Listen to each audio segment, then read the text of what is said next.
Hudson, Prentice, Coles and Carson 50s lead Sussex fight back.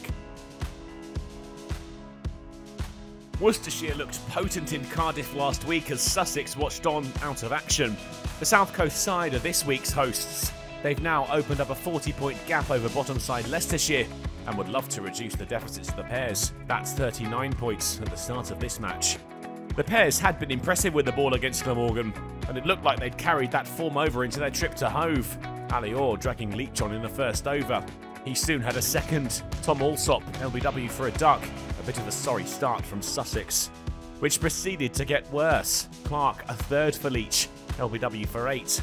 Carter went next, nibbling at one he should have left and easily taken by Roderick with just 15 on the board. And when Tom Hames was bowled by Gibbon for 2, a 5th wicket for Worcestershire, Sussex had only made it to 23. Finally, they started to find some form. Hudson, Prentice and Coles united to put together a really important partnership. The Worcestershire charge stopped in its tracks for the moment.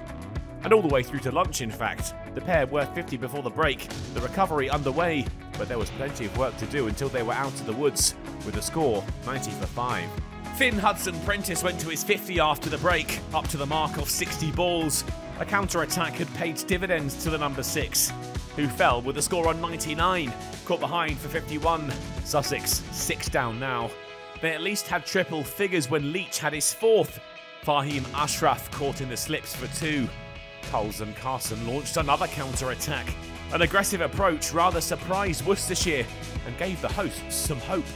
They moved their side past 150 runs when Carson found the ropes off Gibbon. And with another, Carson brought up the 50 partnership from 85 balls. Coles was then the first of the duo to move to his 50, up to the mark with 3 comfortably run off Gibbon. And when Carson joined him, his half-ton up from just 60 balls, Sussex were just 7 away from 200. That's where Coles fell. Another attacking shot this time found the hands of Azhar Ali deep on the leg side. They would reach 200. Crocombe, now Carson's partner, but not for long. Another for Gibbon, the number 10, out for 16 off 10, when he fired a catch high into the air and into the waiting hands of Pennington. They were up to 220 when Carson tried to get back for the second, but with one stump to aim at, Libby found his target. Carson shy of his ground. Sussex's innings over and tea taken.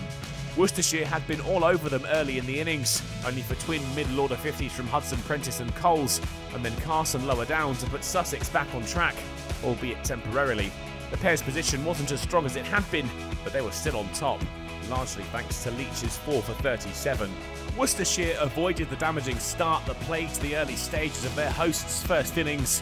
The pairs were patient, but effective, Libby and Pollock sharing a 96-ball 50-run stand. Sussex tried all they could to separate the pair, but to no avail. When they reached the close of play, Worcestershire were up to 87 for none, trailing now by just 133 runs.